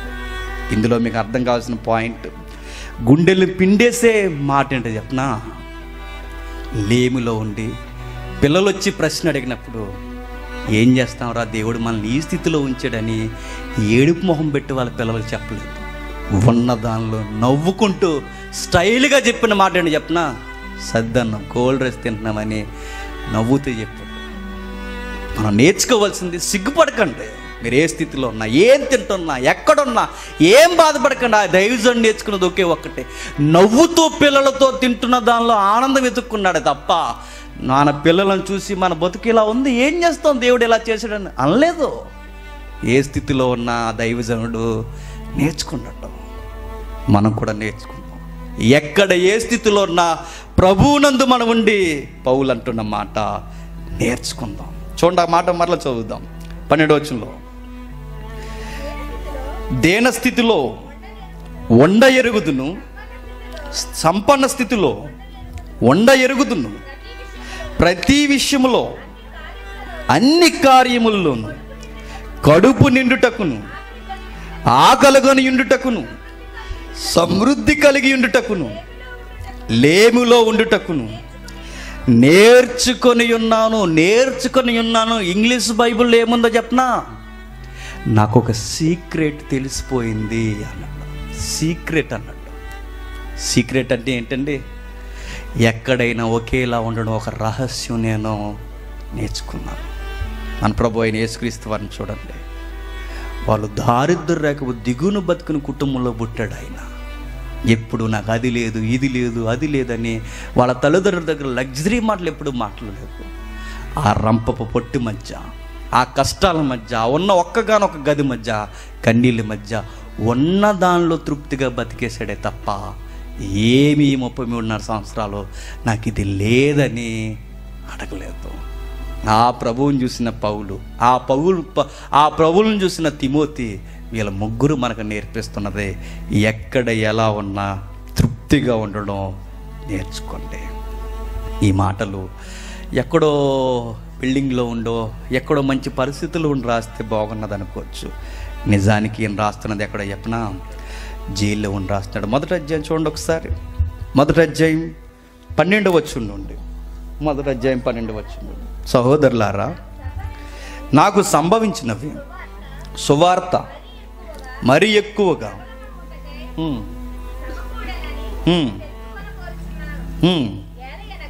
ఏలయనగా నా బంధకములు క్రీస్తు నిమిత్తమే కలిగినవని, ప్రేతోర్యము ఏమని చెప్తున్నా చూడు, నా బంధకములు క్రీస్తు నిమిత్తమే కలిగినవని, ప్రేతోర్యము సేవలో అందరి వారికి తక్కిన వారందరికీ స్పష్టమే. మరియు నా సహోదరుల వారితో ఎక్కువ మంది నా బంధకముల మూలంగా ప్రభువునందు స్థిర విశ్వాసం గలవారే నిర్భరముగా దేవుని వాక్యము బోధించుట యందు మరీ విశేష ధైర్యము తెచ్చుకుంటారు. మీకు ధైర్యం వచ్చే మాట నేను చెప్తున్నాను. నేను ఎక్కడున్నా బాగానే ఉన్నాను అన్నాడు. నేను అంటున్నాను, నువ్వు ఎక్కడికి పోయినా, ఒకవేళ నీకు రోగం వచ్చిందా, నువ్వు హాస్పిటల్కి పోయినా, అక్కడ కూడా నువ్వు చెప్పాల్సిన మాట ఏంటో చెప్పనా? ప్రభువా, నేను బాగానే ఉన్నాను. ఒకవేళ నువ్వు ఆకలి దప్పులుతున్నావా, ప్రభువా నేను బాగానే ఉన్నాను, నీ చిత్తం అయితే ఆహారం పెట్టకపోయినా పర్వాలేదు, ఎక్కడ ఎలా ఉన్నా పర్లేదు ప్రభువా, నేను నీకు దగ్గరగా ఉంటే చాలు. భక్తి మనకి ఏమి నేర్పాలంటే ఆశలు రేపకూడదు. భక్తి మనకి ఏమి నేర్పాలి? ఎక్కడున్నా అడ్జస్ట్ అయి బ్రతకడం నేర్పించాలి. తిమోతికి చెబుతున్నాడు ఆయన, తిమోతి నువ్వు అర్జెంటుగా ప్రజలకు నేర్పించాల్సింది ఏంటంటే, ఇదిగో ఆ కథలు జొలిగిపోతున్న వారికి, ఆ వంశాలు జొలిగిపోతున్న వారికి, ఇదిగో లాభాల వైపుకు పోతున్న వారికి, లాభం కొరకే భక్తిని అడ్డు పెట్టుకున్న వారికి అందరికీ నువ్వు చెప్పాల్సింది ఒకే ఒకటే, తృప్తిగా బ్రతకడం నేర్చుకోండి. ఎప్పుడైతే తృప్తిగా బ్రతకడం నేర్చుకున్నారో కథలు ఉండవు. ఎప్పుడైతే తృప్తిగా బ్రతకడం నేర్చుకున్నారో వంశాల పిచ్చి ఉండదు. తృప్తి అనేది భక్తితో ముడిపడితే ప్రజల్లో గొడవలు ఉండవు, ఏమీ ఉండవు. అందరూ దేవునికి దగ్గరగా ఉంటారు. మీకు అర్థం కావాలంటే ఒక పాట చూద్దాం. పురాతనమైన పాట అండి అది.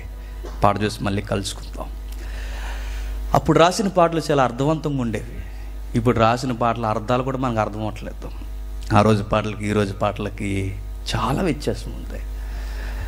ఎవరన్నారో నాకు సరిగ్గా గుర్తులేదు, కానీ జీవితంలో పరిస్థితి ఎలా ఉంటుందంటే, పేతురు సముద్రం మీద నడుస్తున్నప్పుడు ఏమైనా తుఫాన్లు లేచిపోయాయి.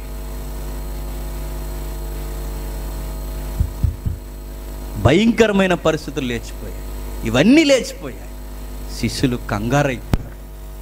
ఆ రోజు ప్రభు అయిన యేసుక్రీస్తు వారు ఏం చేశారు?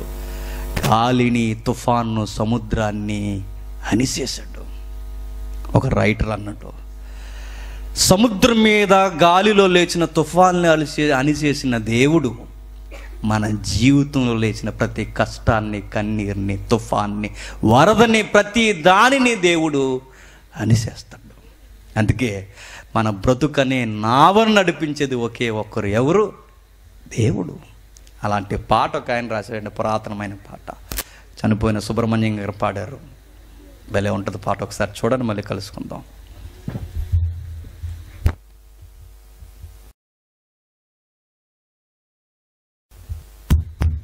ఎబ్రీలకు రాసిన పత్రిక 13వ అధ్యాయం, త్వరగా ముగించుకుంది. ఎబ్రీలకు రాసిన పత్రిక 13వ అధ్యాయం 5వ వచనం. ఎబ్రీలకు రాసిన పత్రిక 13వ అధ్యాయం 5వ వచనం. ధనాపేక్ష లేని వారై మీకు కలిగిన వాటితో తృప్తి పొందియుండి. ఎవరు చెప్తున్నాడు ఈ మాట? విశ్వాసులమైన మనతోనే చెప్తున్నాడు. ఒక మాట చెప్పనా, ఈ భూమి మీద నిజమైన ధనవంతుడు ఎవరు అని మీరు అడిగితే తృప్తి కలిగినోడు. ఎవరు చెప్పండి? నిజమైన ధనవంతుడు తృప్తి కలిగినోడే. మీరు చూడండి, బాగా సంపాదించిన వాడు కూడా అడిగి తృప్తి లేదు. ఎందుకు? ఇంకా సంపాదించాలని. ఎన్నో భూములు కొనుక్కున్నవాడికి ఇంకా తృప్తి లేదు. ఎందుకు? ఇంకా కొనుక్కోవాలని. కానీ ఒకే ఒక్క తృప్తి కలిగిన వాడు ఎవరంటే ప్రభువునందు ఉన్నవాడు. వాడు ధనవంతుడి కన్నా గొప్పోడు. వాడే నిజమైన ధనవంతుడు.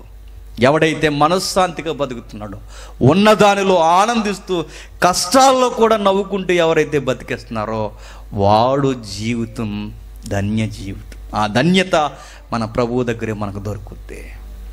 చెప్తున్నాడు. ఇంకేం మాట్లాడుతున్నాడో చూద్దాం.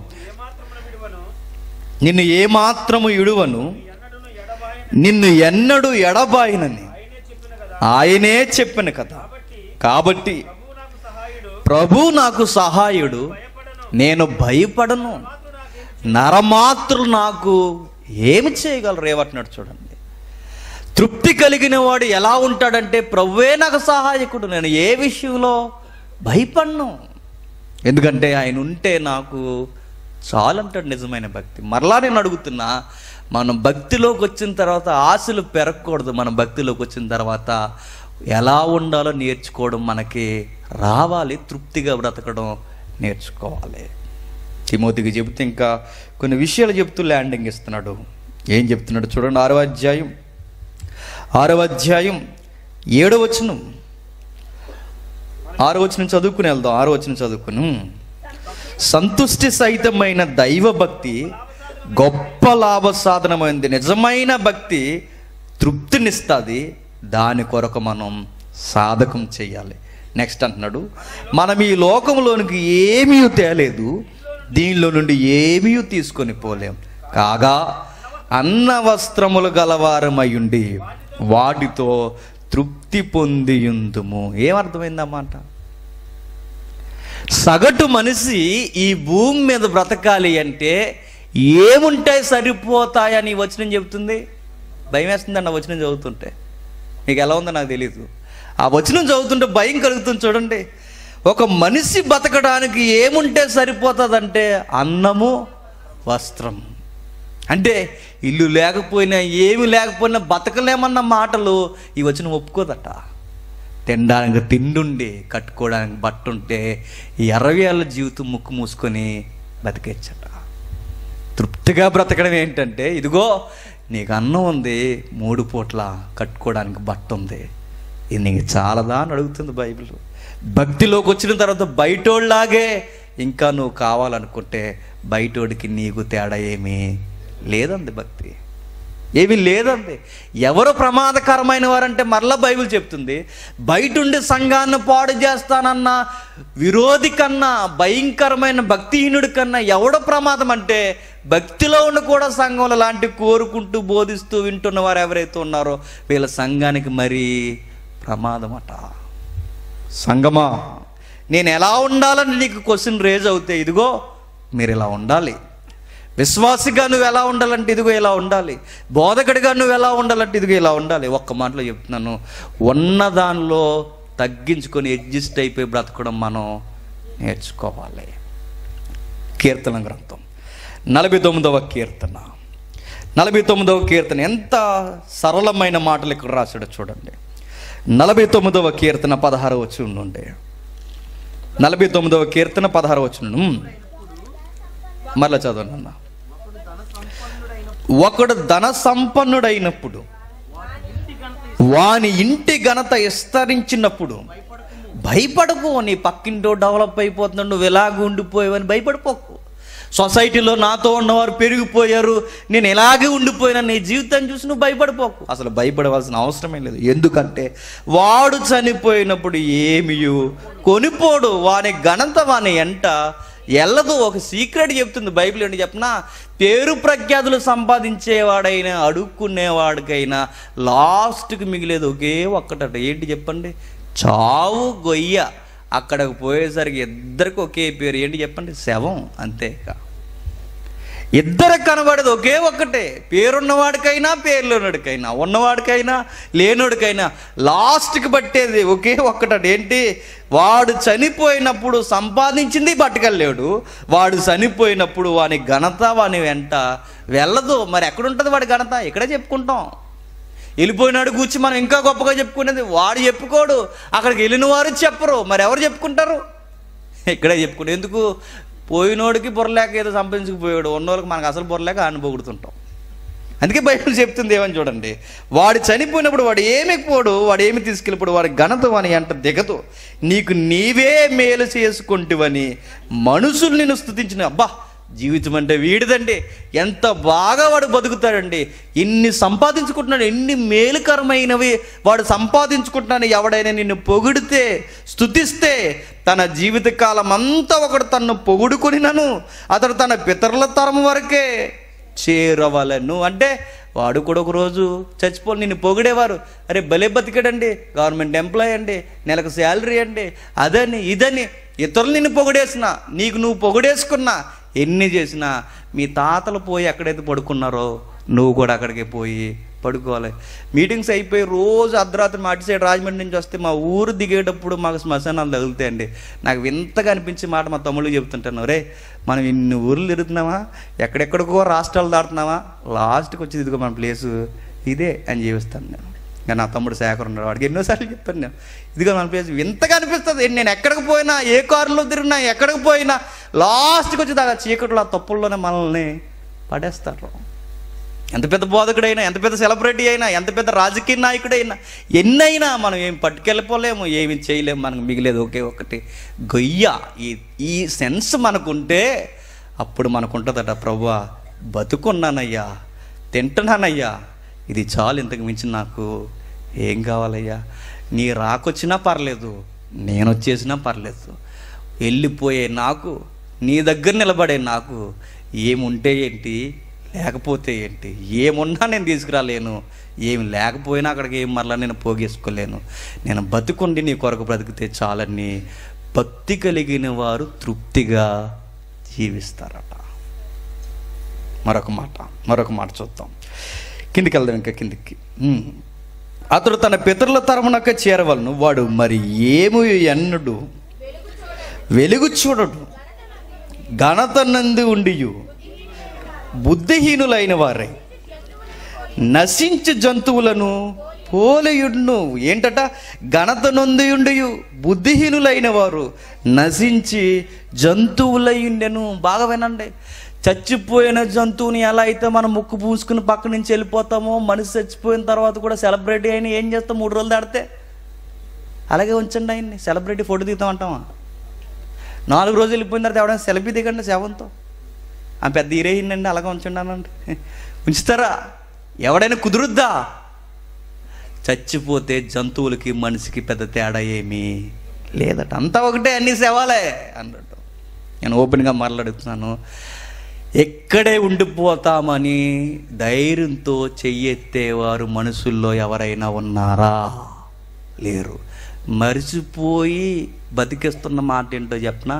ఒకరోజు మనం చెప్పండి చచ్చిపోతాం. సీరియస్గా మరలా చెప్తున్నాను, చచ్చిపోతాం మనం. ఓపెన్గా మరలా చెప్తున్నాను, అక్కడ కూర్చున్న వారు చచ్చిపోతారు, ఇక్కడ నిలబడిన వారు చచ్చిపోతారు, అందరూ ఒకరోజు చచ్చిపోతారు. అందుకే పెద్దలు అన్నారు, ఒకడు ముందు ఒకడు వెనక, మొత్తం మీదకి అందరికి వచ్చేది ఒకే ఒకటి చావు. అందుకే ప్రభువా వెళ్ళిపోయే నాకు ఏది ఉంటే ఏంటి, లేకపోతే సంపాదన మాయలో పరిగెడుతున్నాడు తెలివైనాడు అనుకోకండి. బైబిల్ ఏమంది?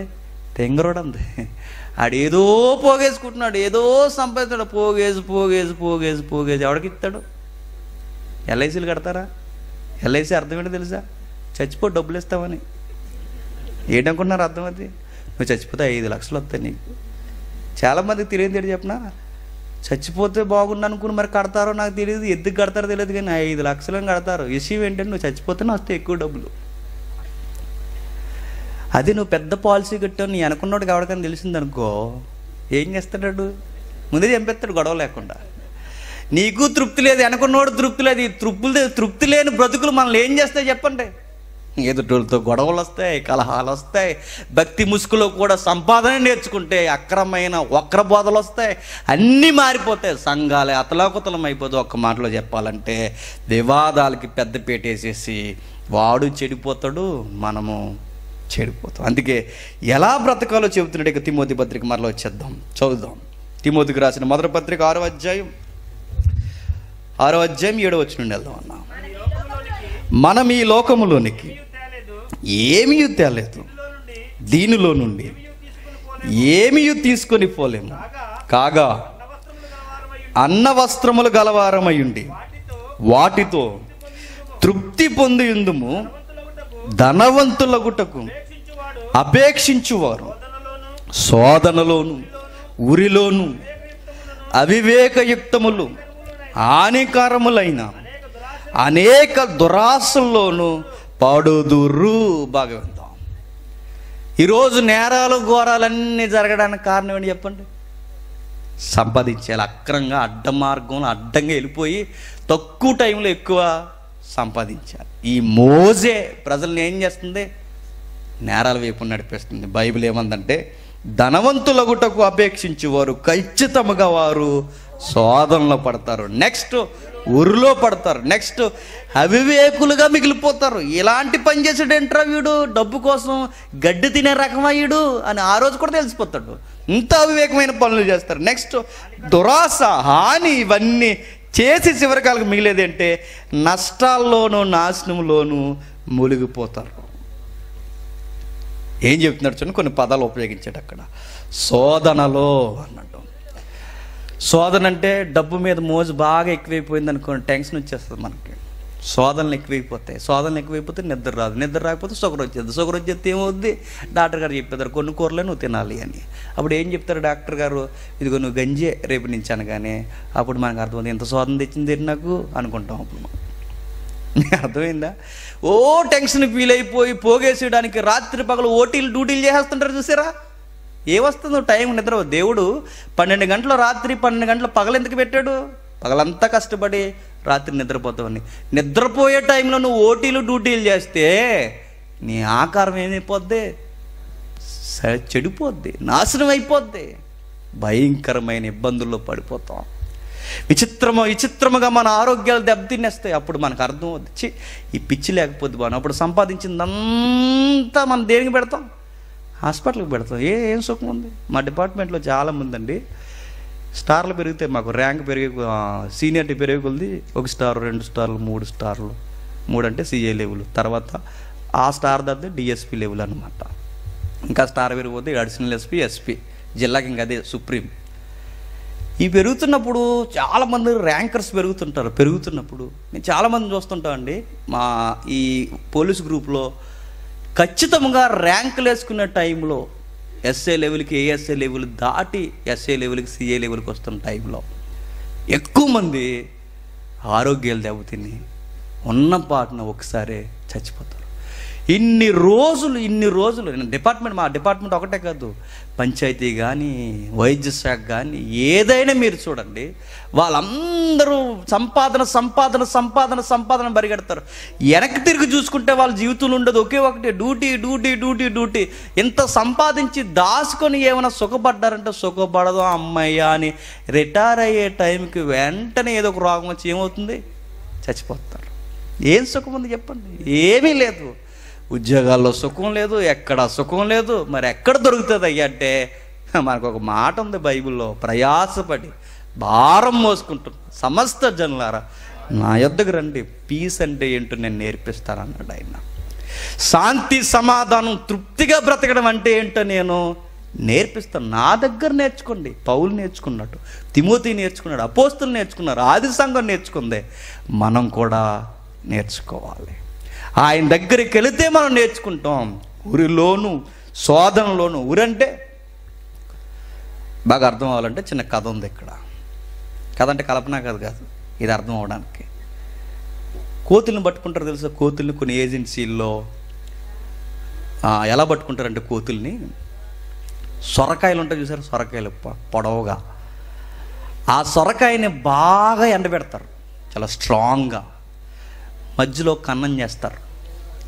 ఆ కన్నం చేసిన తర్వాత బాగా ఎండబెట్టి దాన్ని తీసుకొచ్చి కోతులు చెట్ల మీద ఆడుతుంటాయి చూసారు ఏజెన్సీల్లో. ఆ కోతులు చూస్తుండగా ఆ సొరకాయ అక్కడ తీసుకొచ్చి ఆ కోతు చూస్తుండగా అక్కడ పెట్టి అది చూస్తుండగా గింజలేస్తారు ఆ కన్నంలో నుంచి. ఇవి గింజలేస్తానని చూస్తే అక్కడి నుంచి చూసి ఆడు వేసేసి ఏదో వెళ్ళిపోతున్నట్టు అలా వెళ్ళిపోయి పొదసాటును దాక్కుంటాడు. ఈ లోపల ఇవి కంగారుగా దిగిపోతే దేని కొరకు? ఈ గింజలు అట్టుకుపోదామని సొరకాయలో చెయ్యడతాయి. అవి ఎంతో తెలివిగా చేస్తారంటే ఆ కాయని, సొరకాయని లోపలికి పెట్టిన తర్వాత ఇలా చేయబెట్టామనుకోండి, మళ్ళీ ఇలా తీస్తూ వచ్చేస్తుంది. ఈ లోపల ఏమేసాడు? గింజలు వేసాడు.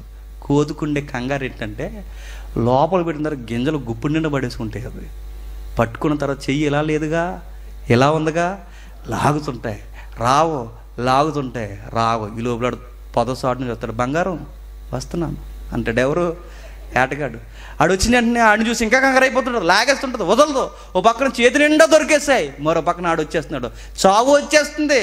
ఇక్కడ ఆశ చావట్లేదు. రెండిటి మధ్య కోతి టెన్షన్ అయిపోయి అలా ఉండిపోయాడు, దొరికేస్తుంది. డబ్బాస్ కూడా ఎలా ఉంటుంది చెప్పనా? ఆశ సావదు, లాక్కుంటాం, సావదు, లాక్కుంటాం, సావదు, లాక్కుంటాం, చివరికి అది ఏమైపోద్ది? ఉరైపోద్ది. జంతువులు ఎలా దొరుకుతాయి? ఏదో కాస. పక్షులు ఎలా దొరుకుతాయి? ఏదో కాస. ఊర్లోకి ఎలా వెళ్తాయి? ఆశ సావదు, ప్రమాదం అని తెలిసి అక్కడ దిగుతాం. మనకి ఏమవుతుంది? అది ధన వ్యామోహం మనకి ఊరైపోద్ది. అది వదిలేస్తే, అదే కనుక అది వదిలేస్తే చెట్టు మీదకి ఎక్కితే ఎవడని పట్టుకోగలడు దాన్ని? ఎవడు పట్టుకోలేదు. ఎలా దొరికేసింది? దాని ఆశ దానికి ఏమైంది? ఉరైపోయింది. మనం కూడా నేర్చుకోవాల్సింది ఏంటంటే, ధనాశ కలిగిన వారు ఖచ్చితంగా శోధనలో పడతారు, ఉరులో పడతారు. అవివేకయుక్తమైన హానికరములైన అనేకమైన దురాశల్లో పడిపోతారు. అనేకమైన దురాశల్లో వాళ్ళు పడతారు. అవివేకం. అప్పుడప్పుడు చూసారా, డబ్బు కోసమా ఇన్ని రోజులు ఎలా చేశాడు? నీ పూలిస్నెస్ అంతా రోజు బయటకు వచ్చేస్తారు. నీకు డబ్బు పిచ్చుందని తెలిస్తే. నువ్వెంత అమాయకంగా, అవివేకంగా నువ్వు ఆలోచిస్తున్నావో, నీ దరిద్రపు బుద్ధి అంతా డబ్బు పిచ్చుంటే ఆ రోజు బయటికి కనబడుతుందట. ఆశలు చావాలట భక్తిలోకి వచ్చిన తర్వాత. ఆశలు పోయి ఎలా బతకాలో నేర్చుకున్నప్పుడు భక్తి మనకు వచ్చినట్ట. ఇంకా కావాలని వాడు జోలికి పోతే బైబిల్ అంటుంది ఖచ్చితంగా నష్టంలో పడిపోతారు. ఎందుకంటే ధనాపేక్ష సమస్త కీడులకు మూలం. ధనం ఒకటే కాదు, నీకు ఏదైతే కావాలని నువ్వు కోరుకుంటున్నావో వాటన్నిటికీ కేర్ ఆఫ్ అడ్రస్ ఒకే ఒక్కటి, కీడు. అది ధనంతో ముడిపడి ఉంది కనుక నిజమైన క్రైస్తవుడికి, విశ్వాసి మనం నేర్చుకోవాల్సింది ఏంటంటే, దేవా ఉన్న దానితో తృప్తిగా బ్రతకడం నాకు నేర్పించు. ఈ మాటలు విన్న తర్వాత రేపు నుంచి మీ ప్రార్థనలు అర్థవంతంగా ఉండాలి, మన బోధలు అర్థవంతంగా ఉండాలి. ఒక మాట చెప్తున్నాను, ఉన్న దానిలో బ్రతకడం మనం అర్థవంతముగా నేర్చుకొని బతకాలి.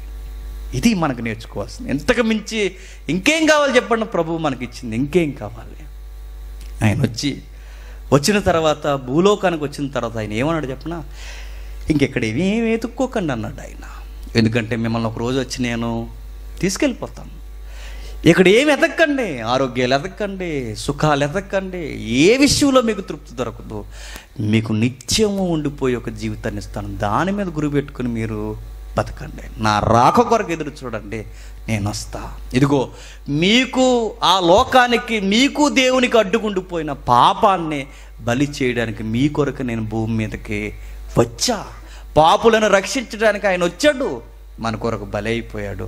ఇంతకన్నా మనకి ఏం కావాలి? దీవెన అన్న పదానికి మూలార్థం ఏంటో తెలుసా? బైబిల్లో దీవెన అన్న పదానికి మూలార్థం ఏంటో తెలుసా?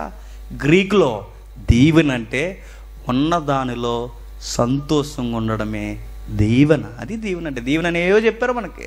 దీవెన అంటే ఏదేదో అనుకోకండి. దీవెన అంటే ఉన్న దాంట్లో తృప్తిగా అతకడం, ఉన్న దాంట్లో సంతోషంగా ఉండడం, ఉన్న దాంట్లో తృప్తిగా జీవించడం, ఇది దీవెన. ఈ దీవెనలు ఎవరు ఎదుగుతున్నారు?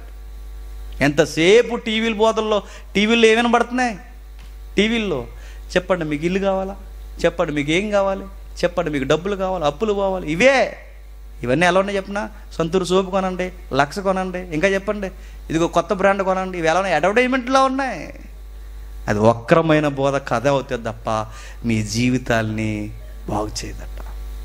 సంతుష్టి సహితమైన భక్తి గొప్ప లాభసాధకమై ఉన్నది. ఇప్పుడు చెబుతున్నాడు తిమోతికి, తిమోతి అక్కడ ఉన్నవన్నిటినీ ఖండించి ప్రజలకి ఈ సత్యమైన బోధ వాళ్ళకి చెప్పు. ఇది దైవ భక్తికి అనుకూలమైన బోధ, ఇది దేవుని దృష్టికి అనుకూలమైన బోధ, ఇది హితవాక్యము. ఇలాంటి వాక్యం సంఘానికి చెప్పు. నువ్వు ఇంకా అక్కడే ఉండు, ఇప్పుడప్పుడే నువ్వు రావడానికి వీల్లేదు. సంఘాన్ని ఈ ఉద్దేశంతో నడిపించు తిమోతి.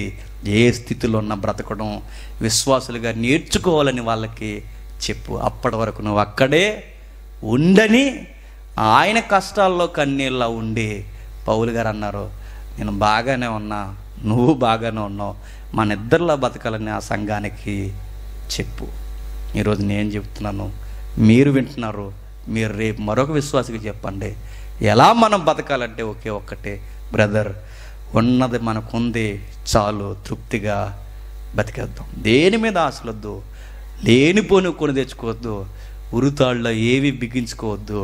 ఉన్నది మనకుంటే చాలు, లేని తెచ్చుకుని పెట్టుకుని కష్టాలు తెచ్చుకోవద్దు. నేను అంటానండి, జీవితాన్నిచ్చి, జీవాన్నిచ్చి, ఇంకా బ్రతుకునిచ్చి, ఇంకా సజీవ లెక్కల్లో ఉంచిన వాడికి మనకి ఏం కావాలో ఏ టైంకి ఆయనకు తెలీదు. ఆయనకి తెలుసు. ఆయనకన్నా మనకి ఎక్కువ తెలుసా? తెలిసిన వాడికి బాగా తెలిసింది ఏంటంటే నీకు ఏ టైంకి ఏమి ఇవ్వాలో ఆయనకి బాగా తెలుసు. ప్రభు అన్న మాట కొండ మీద ప్రసంగంలో ఇలా అన్నాడు. ఆయన ఏమన్నాడంటే, అన్యజనులు తిండి కొడక ఏడుస్తారు, అన్యజనులు పట్ట కోసం ఏడుస్తారు, అన్యజనులు ఆరోగ్యాల కొరకు ఏడుస్తారు, మూరెడు ఎక్కువ చేసుకోవాలని. అన్యజనులు వీటన్నిటి కొరకు ఏడుస్తారు. అన్యజనులకు ఏవైతే నిత్యావసరాలు ఉన్నావో మీకు కూడా అవే నిత్యావసరాలు ఉన్నాయని నాకు తెలుసు. మీకు ఆహారం కావాలని తెలుసు, మీకు వస్త్రం కావాలని తెలుసు, మీకు ఆరోగ్యం మెరుగుగా ఉండాలని నాకు తెలుసు. వాళ్ళు ఆహారం కొరకు ఏడుస్తారు, వాళ్ళు వస్త్రాల కొరకు ఏడుస్తారు, వాళ్ళు ఆరోగ్యం కొరకు ఏడుస్తారు. మీరు మొదట నా రాజ్యాన్ని, నీతిని ఎతకడం కొరకు ప్రయాసపడండి, ఏడవండి. అప్పుడు మీకు అవన్నీ, ఏవన్నీ, మీకు ఆహారం కావాలని నాకు తెలుసు, మీకు బట్ట కావాలని నాకు తెలుసు, ఏ టైంకి ఏం కావాలో నీకు నేను ఇస్తా. నువ్వు చేయాల్సింది మొదట నా రాజ్యాన్ని, నీతిని ఎతుకు. అప్పుడు నీ జీవితానికి ఇతనికి ఏం కావాలి ఇస్తాడు ఆయన. అది క్రైస్తవుడు బ్రతకాల్సింది. దేవా, ఉన్నత ప్రభు, ఒకవేళ నువ్వు అది కావాలనుకుంటే నాకు ఇస్తావు, లేదా ఈ ఉద్యోగంలో నా స్థాయి పెరగాలంటే నువ్వు ఇస్తావు, నాకు ఆరోగ్యం ఇక్కడితో చాలనుకుంటే నువ్వు అలానే ఉంచుతావు, ఇంకేవ్వాలనుకుంటే ఇస్తావు. అది నీ చిత్తం. ఎలా ఉన్నా నీకు దగ్గరగా నేను బతికేస్తానని విశ్వాసగా గుండెల్లో పెట్టుకొని బ్రతకాలంటే ఇది ఎవరైతే అర్థం చేసుకున్నారో వారు ధన్యులు. మిగిలిన వాటి కొరకు ఎంపర్లాడిన వారు ఇంకను అన్యులే. అలా అన్యులుగా ఉండొద్దు, విశ్వాసులుగా ఉన్నాను. రేపు మాట్లాడుకుందాం, ప్రార్థన చేసుకుందాం. పరలోకమందున మా తండ్రి, దేవా,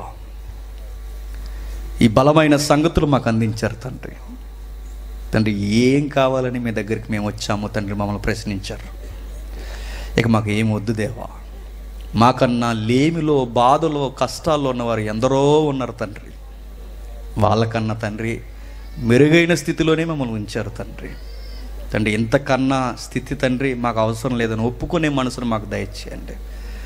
అన్న వస్త్రములు గలవారమై తండ్రి తృప్తి కలిగి జీవించమని మీరు రాయించిన తండ్రి, మా మనసులు ఇంకా ఏవో కోరుకుంటున్నాయంటే తండ్రి, మీ కుమారునికి మేము దగ్గరగా లేవేమో, మేము ఇంకా నేర్చుకోలేకపోతున్నామేమో తండ్రి. మాకు నేర్పించడానికి ఈ మాటలు మాతో మాట్లాడారు తండ్రి. విన్న మీ పిల్లలందరినీ జ్ఞాపకం చేసుకోండి. వారి హృదయాల్లో ఈ బలమైన సంగతులు తండ్రి మీరు నాటండి. దుష్టి ఎత్తుకొని పోకుండా తండ్రి వారిని అదుపు చేయండి, వారిని కాపాడండి, వారిని తండ్రి మరింత బలపరచండి. ఒకరోజు వెళ్ళిపోయే మాగు తండ్రి, ఇక్కడ ఎన్ని సంపాదించుకున్న పేరైన ప్రఖ్యాతులైన తండ్రి, అవన్నీ ఒకరోజు శ్మశానం దగ్గర ఆగిపోవలసినవి తండ్రి. మేము మీ ఎదుటి నిలబడవలసిన వారం తండ్రి. మాకు నిత్యమైన శాశ్వతమైన తండ్రి నిత్య జీవితం మాకు అనుగ్రహించడానికి మీ కుమారుని సిద్ధం చేసి మా కొరకు భూమి మీదకి పంపించి మీ కుమారుడినే మాకు బలిగా ఇచ్చేశారు. ఎందుకన్నా మాకు ఏం కావాలని ఒప్పుకునే మనసును మాకు దయచేయండి తండ్రి. ఈ సభను జరిగించిన తండ్రి స్థానిక దైవజనులు, స్థానిక విశ్వాసులు ఎవరైతే ఉన్నారో తండ్రి వారిని మరింతగా తండ్రి మీరు బలపరచండి. నమ్మకంగా కడవరకు సేవన చేసే భాగ్యాన్ని తండ్రి వారికి దయచేయండి తండ్రి. వారికి అలా ఆ విధముగా బోధించాలన్న జ్ఞానమును కూడా వారికి అనుగ్రహించండి. విన్న విశ్వాసుని కూడా జ్ఞాపకం చేసుకోండి. వారి పనుల్లో ప్రయాణాల్లో మీ కృపగల హస్తముల చేత కాపాడండి.